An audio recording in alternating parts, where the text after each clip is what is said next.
Hello everyone and welcome to another episode of Ghetto. My name is Hans I'm Edward. and we're your hosts for now and forevermore. For a long, long time, forevermore. I don't know why I keep saying that every episode, but I think it kind of just flows really nicely off the tongue. Well, it does. And I don't mind we say it. We can do it for another 50 more. Yeah, for now and forevermore. Yeah. Well, welcome, ladies and gentlemen, and anybody else who's listening to episode 12. Can you believe we've made it this far? Jeez, getting there. As most of you know, we're all currently stuck in lockdown and doing our best to manage the situation. With that said, South Africa currently has a lockdown strategy, which we discussed last week. And today is the first day where we've actually gone down a tier from level 5 to level 4. Happy level 4.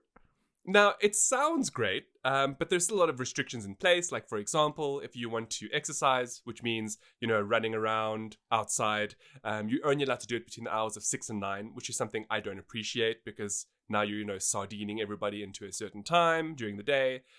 We also have a curfew. But anyway, these things aside, we know why they're in place. It's to protect us. Now, the reason why I'm rambling about this is because naturally, since we're stuck in lockdown, we have to be somewhat creative. Okay. And if anyone has been tuning into my Instagram stories, you'll notice that just the other day, I did a whole Velociraptor Jurassic Park thing on my Instagram. Okay. My family and friends who listen will most likely have awful memories of Jurassic Park when I used to pretend to be a dinosaur as a kid. I used to always attack them, things like that. If you're listening, you know who you are. I'll pay big money to see that. Oh, it's funny you should say that because apparently Chris Pratt at the moment is running a charity event where if you donate a minimum of $10, you can appear in the movie. Unfortunately, not as a dinosaur, although that would be like a massive dream come true.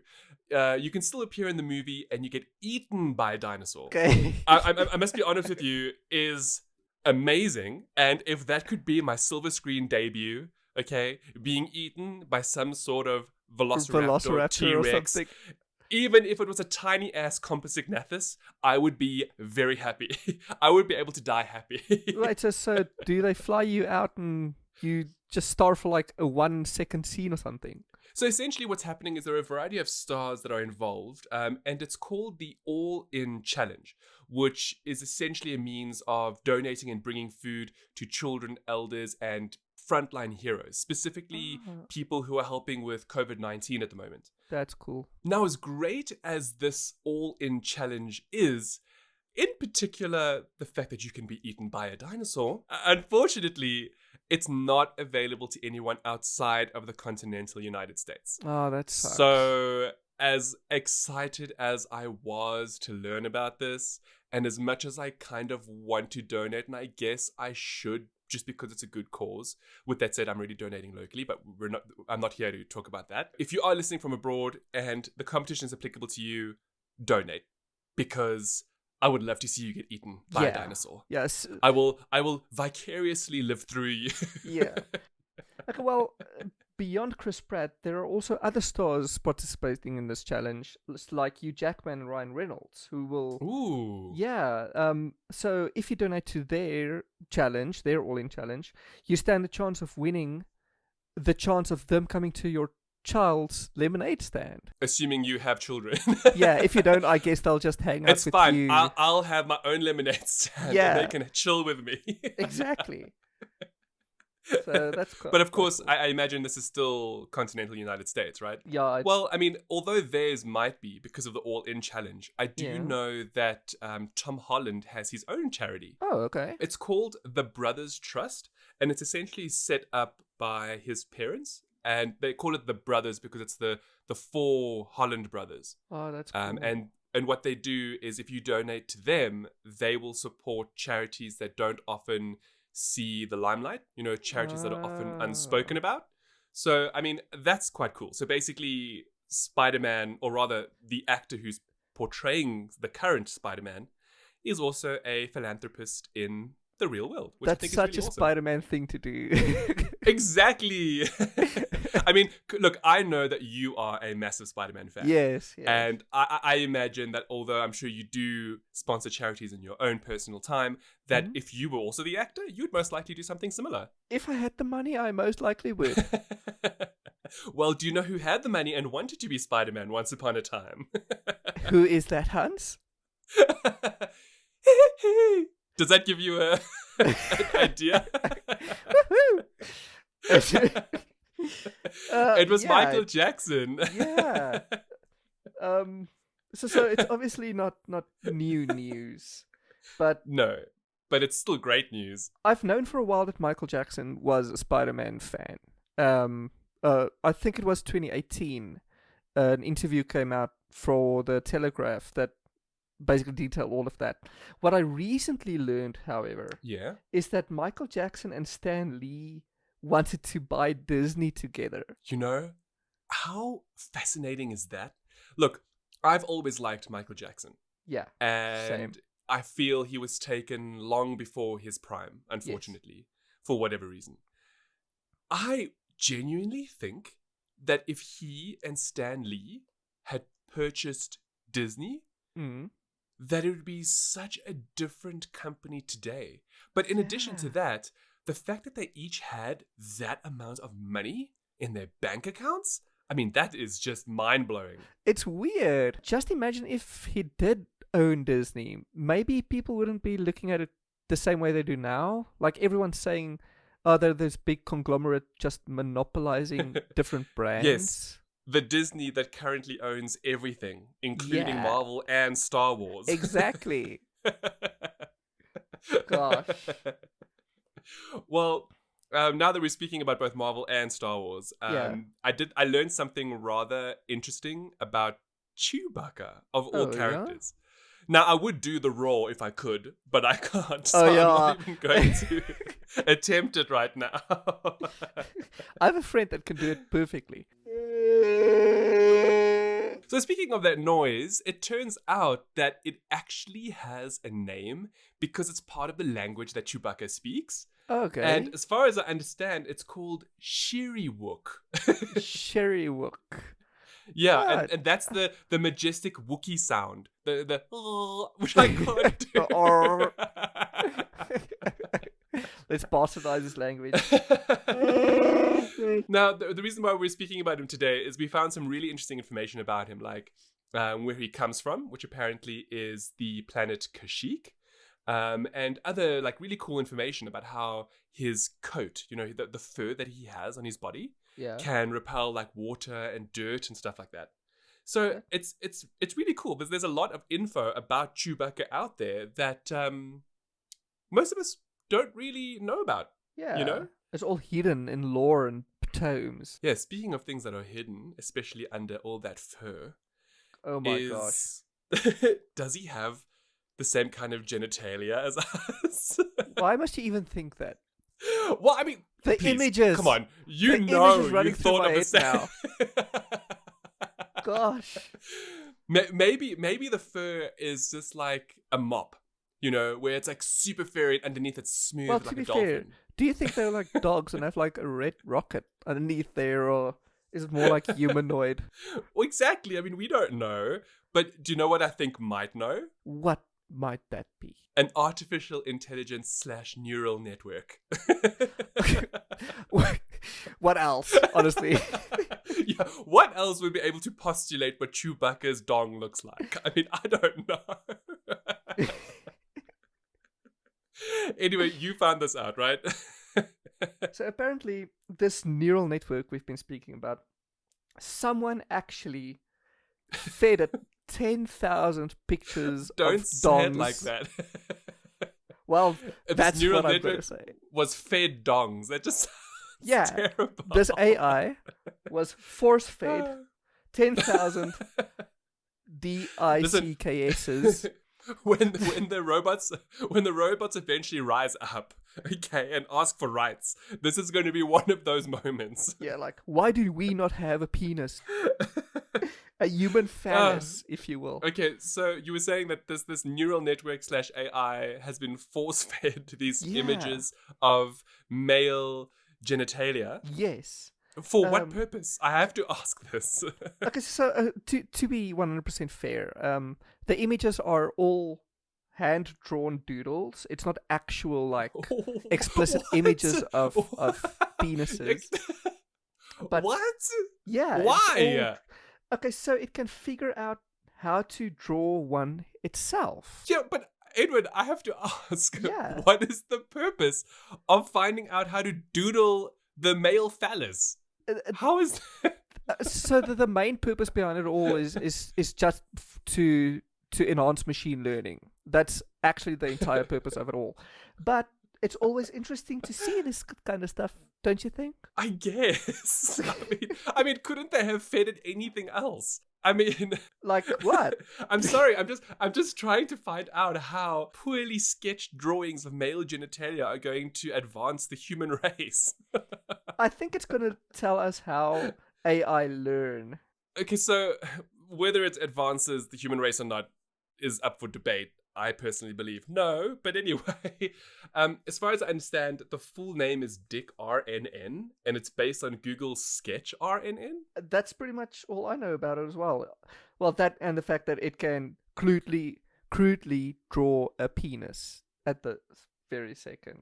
If anyone's curious about what RNN stands for, it stands for Recurrent Neural Network, which, as far as I understand, is a class of artificial neural networks where connections between nodes form a directed graph along a temporal sequence to draw dicks. At least this one. Yes, at least this one. Okay, sure. I'm sure that there are many other advances for this kind of technology. But since we're on the topic of the male genitals, have you heard the latest news from Durex? I've heard bad news from Durex. Yes, please. So apparently people aren't having the spanking they used to. Edward, this is a adult podcast. You can just say pumping or sex. People ain't banging. Okay. Okay, so apparently the guys who own Durex came out and said that people simply aren't buying condoms anymore. It's because they can't. Everybody's in lockdown. So the main reason they think is because everyone's in lockdown. No one can get to their midnight, booty call. I just think it's because everyone's sad about this entire thing.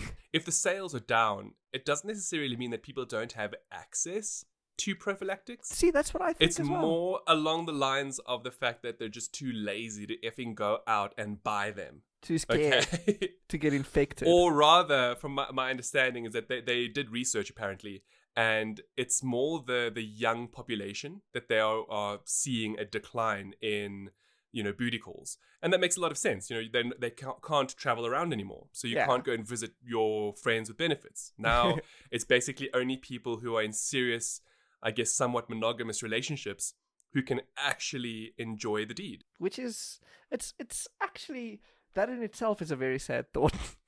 Well, look, there is more to it than just the fact that people aren't able to, make love. It's also to do with the fact that in lockdown scenarios, research has proven that you can actually become quite anxious and depressed, which is a direct factor as to why people possibly aren't engaging in these kinds of activities right now. Yeah, it's just with anxiety and depression, the libido goes down. That's just proven. It's just fact, yeah. It's just one of those things. And you know who is trying to exploit these facts? Let me guess. Netflix! Okay. It was on the tip of my tongue. Apparently, Netflix is cashing in hard on this COVID-19 thing because they just announced that they are creating a show that's literally all about social distancing. And it is called Social Distance. Okay, I guess that is somewhat apt because everybody's Yeah, practicing social distancing right now anyway. exactly. Good on you, Netflix. That is very on point. It's literally on the nose, and it's an anthology comedy series based around multiple individuals dealing with social distancing and how people ultimately come together by being apart. Okay, that's interesting. I actually like the fact that it'll be anthology based. Now, I say this although I'm actually someone who much prefers in depth narratives that have continuation. Mm. But in this circumstance, I can understand why anthology would work better than a continuous series. Because this way, you can view how multiple people are experiencing the lockdown and quarantine. Yeah. My biggest issue with anthology shows is that sometimes you get an episode with a premise that you really, really get into, and then it ends, and you know you'll never see the continuation of that. And that's my Ah. biggest issue with that. You know, you're actually spot on. Just the other day, my family and I watched The Loop on Amazon Prime. Oh, I heard it's good. And yes, well, I mean, I didn't know that it was an anthology series to begin with. I Mm. actually thought that it was a continuing series. And so we watched the first episode, and it had to deal with time travel. And as Yeah. you know, I'm a huge fan of time travel narratives. Yes. Unfortunately, the episode ended, and when I tried playing the second one, that's when I realized it was anthology based. And, you know, my heart sunk a little bit because I actually Yeah. really wanted to know more about the previous characters and Exactly. about this secretive loop that everybody's talking about. Right. So Yeah. so the thing is, obviously anthologies are great. I don't mind them at all. Like the Apple TV one. What's it called? Amazing stories. Amazing Stories. That's amazing. I've seen 3 episodes so far, and it's very, very good. Look, the nice thing about the Amazing Stories ones by Steven Spielberg is that they are really self contained. Yes. The Loop, Yes. although self contained, does leave some open areas for further exploration. Hmm. So it's not a complete, beginning and end, much like the other ones. And Okay. look, it's not a critique against it. I think it really worked for it. It just left me wanting more, I get you that. know? Yeah. Yeah. Yeah. Look, either way, I think that making this an anthology based series will be cool because it means you can explore a whole lot of different topics. I get that. If you're into that kind of thing, I think it should be good. All Netflix shows are always good. Not always. Well, in my opinion, most of them have been the ones I've seen. Look, I'm just wondering if they're going to deal with real topics, because one of the major things that's happening in lockdown at the moment is video game consumption and how high and massive it currently is at the moment. I mean, I think Xbox reported something like a 300% increase in services. Yeah. So, like, will they showcase that? Will they showcase video gamers? Like, will there be one episode of one guy just playing online the whole time? To be fair, I don't think they'll touch this video game subject at all. But I think they're going to go into real hard-hitting subjects. Well, I personally think they should. And the reason why I'm mentioning this is because Ubisoft recently released something called Nomad's Workout. Yes. And you know this because we've obviously spoken about it. It's essentially a 15-minute long workout based on Ghost Recon. Yes. It's based on Nomad himself going at it and getting buff while staying in his apartment, waiting for everything to die down. Well, Edward and I both actually did the workout yesterday. Not together. We were obviously separate Unfortunately. at our homes. But we each did it. And I really want to speak about it. Yeah. Go ahead. How was it for you? I know you updated your Insta about it, but I want to know Yes, I really. did. Give me a deep dive. Listen, if you do it properly, and by properly, I'm talking about no rest in between sets, and you do a minimum of 3 full sets, and of course you keep good form, Yeah. it is a proper workout. Yes. I was heavy breathing and sweating like a crazy person after about 20 minutes. Listen, I felt like I'm gonna die after that.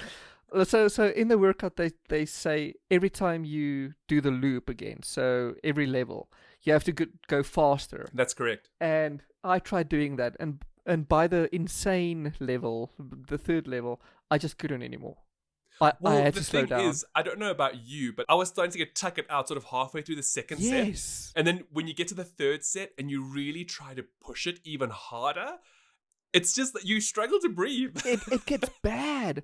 And listen, my ribs was sore so bad. Obviously, I have delayed onset syndrome, so I'm only going to feel the actual pain tomorrow. But at the time, it was very, very bad. Thankfully, I am still fit, at least I'd like to think so. Before the whole lockdown thing, I went like religiously Monday to Friday for about 6 months. I can feel the fitness wearing off a little bit, but I'm thankful that I won't feel pain. Fortunately, you won't. Well, we hope. I have noticed that I actually need heavy weights to really feel anything. Okay. I think just because I'm actually used to my body weight now, which is something I never was before. Mhm. And it's actually one of my small little check marks that I've been able to tick Yeah. off just before lockdown that actually happened, made me really happy. Mm. Anyway, That's good, I'm not though. gonna speak about it too much. But yeah, look, it's a really great workout. I implore anyone out there who's interested in doing something fun, that is somewhat video game related. Check it out. Yeah. Most of the stuff we speak about, we do link in the show notes. So by all means, just click, go and have a read, maybe do it. And if you do, let us know what you thought.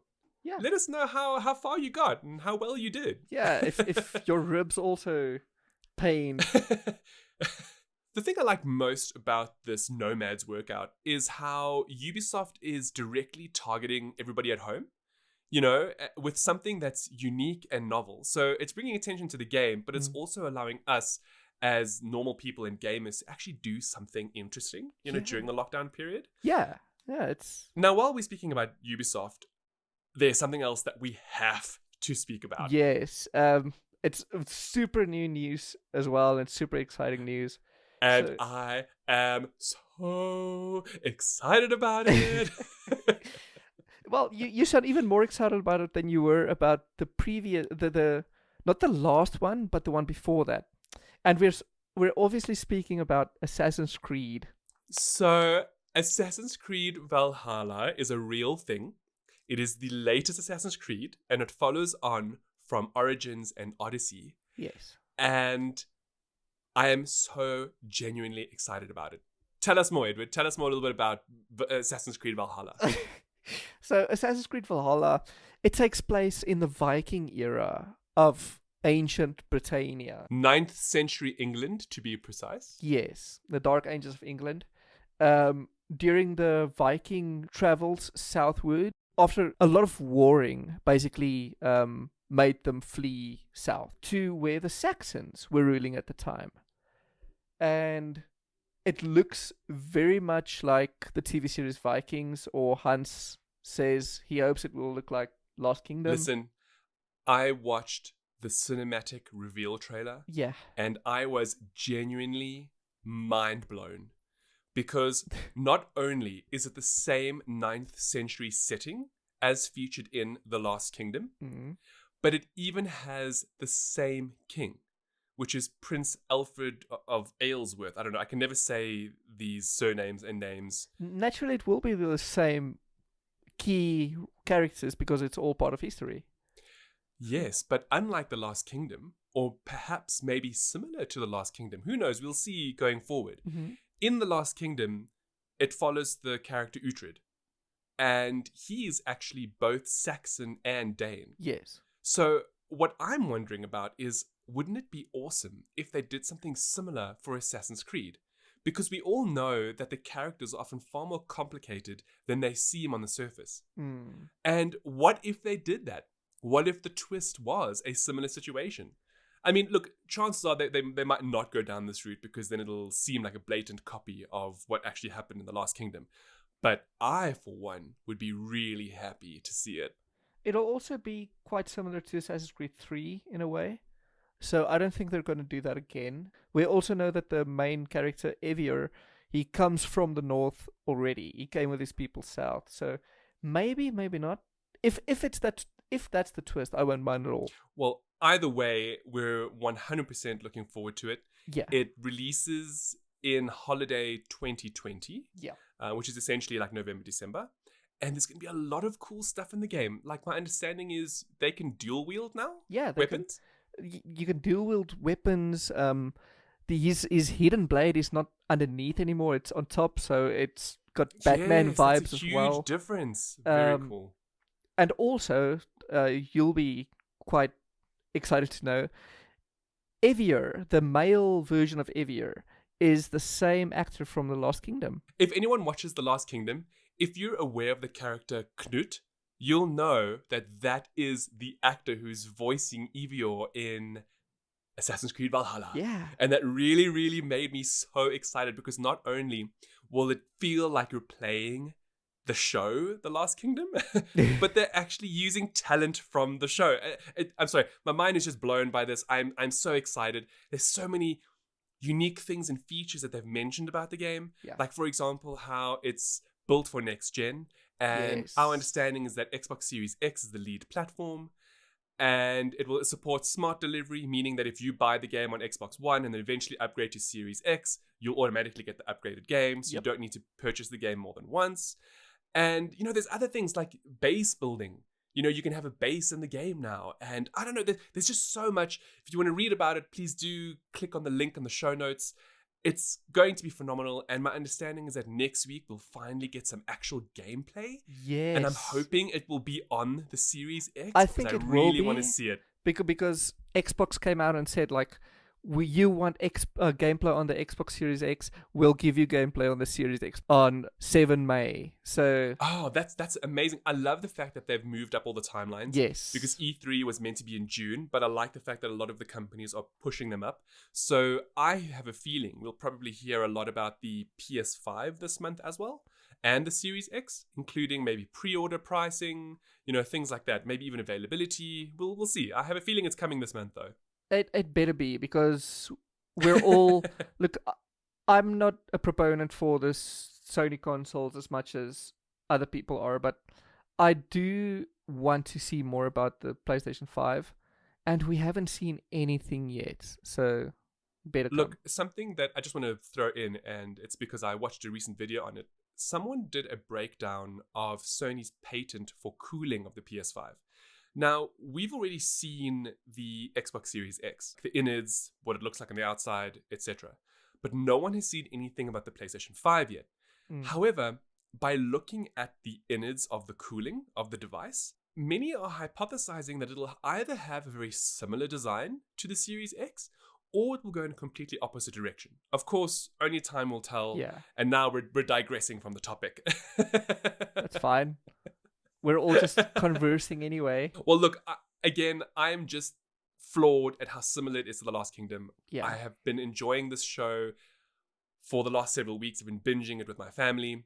We finished the first 3 seasons over the weekend, and then the 4th season released, but of course it wasn't available on Netflix South Africa.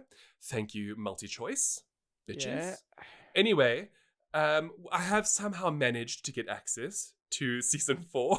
Somehow. And we are enjoying it at the moment very much. It's very, very, very good. And it sort of made me think about what else I'd like to see on TV. I mean, there've been a lot of good shows in the past, with the exception of Game of Thrones' this final season, which I will never get over. They ruined it. That aside, I would love to see TV shows based on popular franchises like Harry Potter and Twilight. Among others, of course. Like Harry Potter and Twilight. Wow. Yes, I just feel that they would be so perfectly suited to television. To be fair, I would love to see a Twilight show in the same vein as Vampire Diaries. Oh, no. Listen, say what you will, that's kind of... The last few seasons were crap, but I didn't mind at all. I used to really like TVD, the Vampire Diaries, Yeah. just shortening it. I did like it for quite some time, with Elena and so on and so forth. But the latest seasons were just trash. They were bad. Luckily, the originals, I only saw the one season. That fixed a lot of the trashiness. Yes, the originals was better than TVD's Yeah. latest seasons. I'll definitely say that much. The reason why we're bringing this up and we're speaking about the kinds of TV series we like, specifically vampire ones, is because Stephenie Meyer's website has been updated with a mysterious counter. We literally wonder what it could be. Like, I'm thinking the host because of all the stars. Yeah, so the website's been updated with some random counter that ends on the 4th of May, Yes. which is actually Star Wars Day. May the 4th be with you. So, look, as much as we'd love it to be vampires, the stars and sort of the spacey element in May the 4th kind of points towards maybe something host related or alien related. And I don't think it's a book either. I think it's going to be a sequel or maybe a TV show based on the host. I would actually dig that. Yeah. I'll be honest with you. The host book was far better than the movie. Yes, it was. And it's actually one of the few books that I will admit actually made me cry. Yeah. Yes. Before that epilogue, but it's genuinely a sad ending. Yeah, so it was quite emotional. And, with that said, as much as I'd like to see, a Twilight TV series, or maybe even something based on Midnight Sun, where it's Twilight reimagined in the sense of Bella is now the vampire and Edward is the human. Yes. Now, that aside, and, given the sort of spacey element that we're seeing, you might be right. A host TV show could very well be in the works. I mean, and this is her production company, right? Exactly. She founded Fickle Fish around the same time that those started production. So, yeah. That's very interesting. Very, very interesting. On that note, though, I think we could very well be... on that note, though, I think we could be on the ball because aliens apparently do exist. Oh. Yeah. What's so weird about the Pentagon confirming the existence of unidentified flying objects? Please note, no one has said aliens. Yes, no one has We all said. know it is. We all know it is, okay? But they haven't explicitly said so. Is that we just started watching the remake of War of the Worlds. Mm-hmm. And it's incredibly, incredibly slow, but good. And there's quite a twist in it, but I'm not going to say anything about it just yet. I just found it so interesting that we've been watching that, and then the Pentagon is like, yo, UFOs, be here. So, like 3 times in as many years, yo.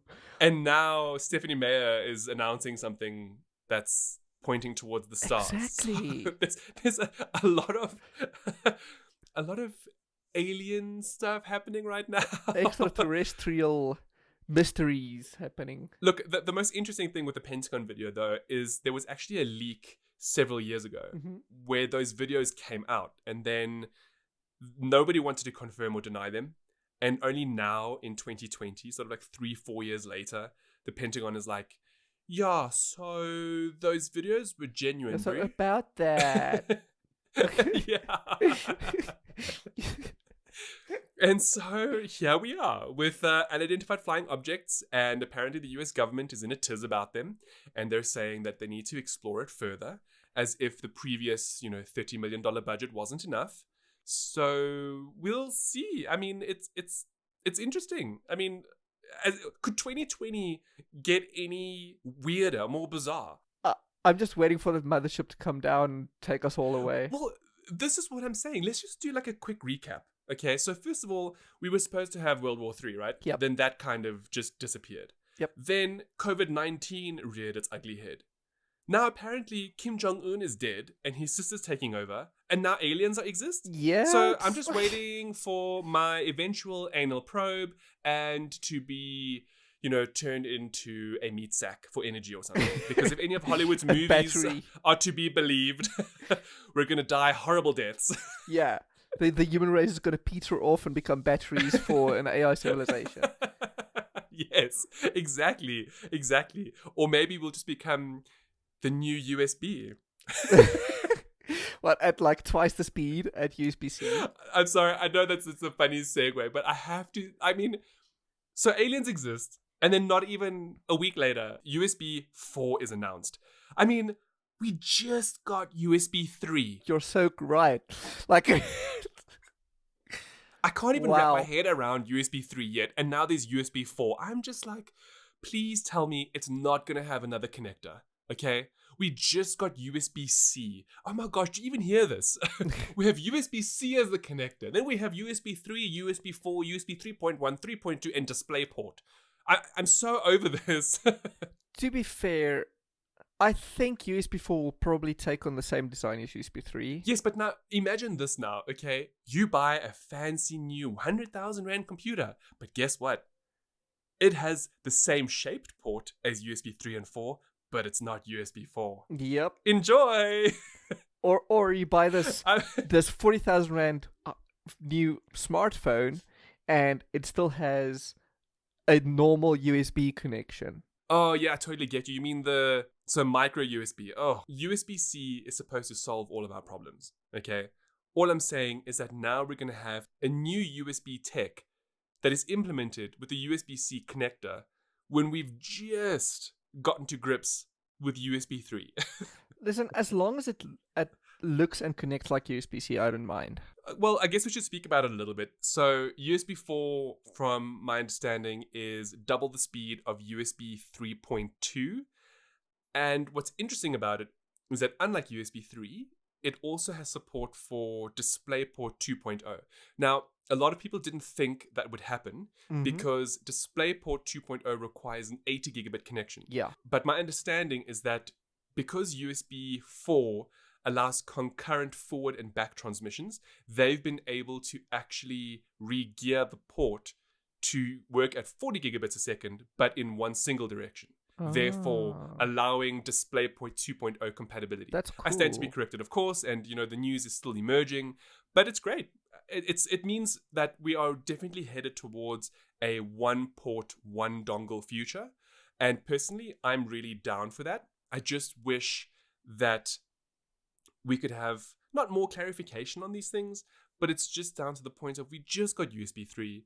Things are just coming out with it now, and now there's going to be USB 4. I guess the one upside is that you may eventually not need a DisplayPort connector because you can just use USB 4, which is great. Yeah.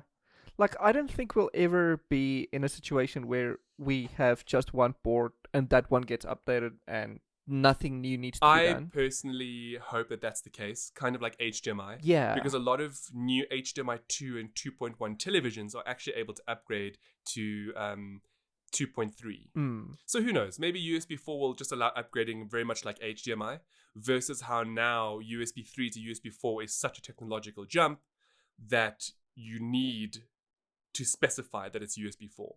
And again, very coincidental that this is just coming out after the UFOs were confirmed. Yeah, I'm just saying. It's super coincidental. And that's all I'm saying. So speaking of high-speed physical connections, I know that most of us are used to Wi-Fi. That's how a majority of our devices connect. And recently Wi-Fi 6 was announced, which is just the Wi-Fi Alliance's new means of signifying, Wi-Fi updates. Just when we thought it couldn't get more confusing, they've now announced Wi-Fi 6E. What? What's that mean? Which essentially means that previously Wi-Fi 6 used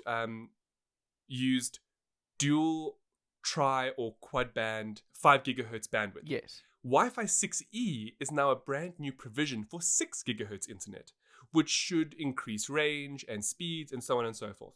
It's still super, super new, and 6 gigahertz Wi-Fi I don't think we'll see for at least another year, but I just find it fascinating that all of a sudden this is now making an appearance when we just got Wi-Fi 6. That's weird. Like, why even make the distinction then? Why not just call it Wi-Fi 6? Well, this is the thing. I mean, why not just have 6 gigahertz in Wi-Fi 6? Exactly. This is what I don't get. The Wi-Fi Alliance was meant to simplify things by giving them numbers. So, instead of being like Wi-Fi A, B, G, N like before, it was supposed to be Wi-Fi 1, 2, 3, 4, 5, and 6. So now they just released Wi-Fi 6 towards the end of last year, beginning of this year, and now Wi-Fi 6 devices are appearing. But now they're like, oh no, but hold on, there's Wi-Fi 6E. I'm like, what are you people doing? 6 and 6 gigahertz kind of makes a lot of sense. Exactly. So I'm hoping that Wi-Fi 6 devices could possibly just be incrementally upgraded to 6E instead of now having to have new hardware. Of course, time will tell, but it's awesome as much as it is annoying. Much like this whole USB 3 to USB 4 scenario. Yeah. At least with that, you don't have to change the connector. Well, that's the thing with tech. We're always gonna be on the cusp of something new. So, yeah. So with USB 4 and Wi-Fi 6, do you think the aliens have given us any other technology? I don't know.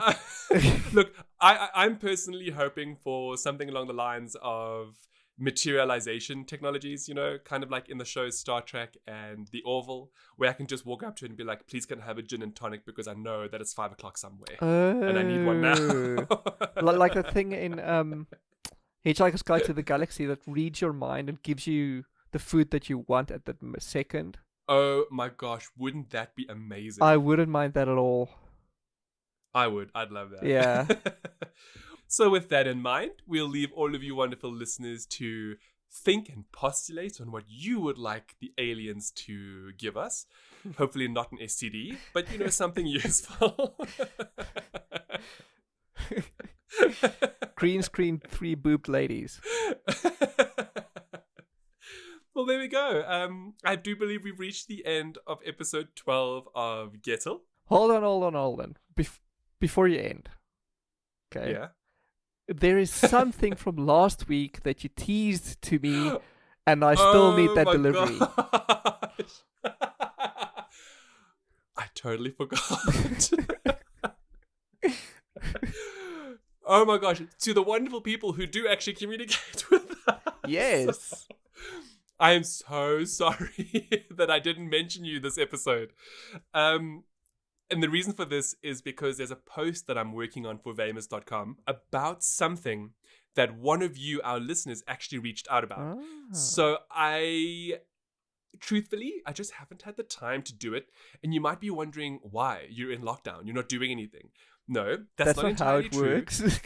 Yeah, Famous is still going strong, so I'm still doing content production. I actually have a video in the works, which hopefully will be ready early next week, and then I'll speak about that next week. And then I'm hopefully going to have that post done by next week as well. So that's the only reason why I haven't brought it up. It's because I really want to flesh it out and then be able to speak about it. Okay. So with that said, and referring to the lockdown changes that we mentioned at the start of the episode, it looks like some more items are able to be purchased, so I might actually start doing something cool again, and that is online streaming. And this all is kind of related, so tune in next week where I really hope to have it done, and then I can speak about it freely. And I'm sure I will have Edward to remind me, like he just did now. Yeah, listen, I need this. I need to know what's going on. But fine, I'll leave it one more week. We're also going to be speaking about Mother's Day next week, so definitely stay tuned for that.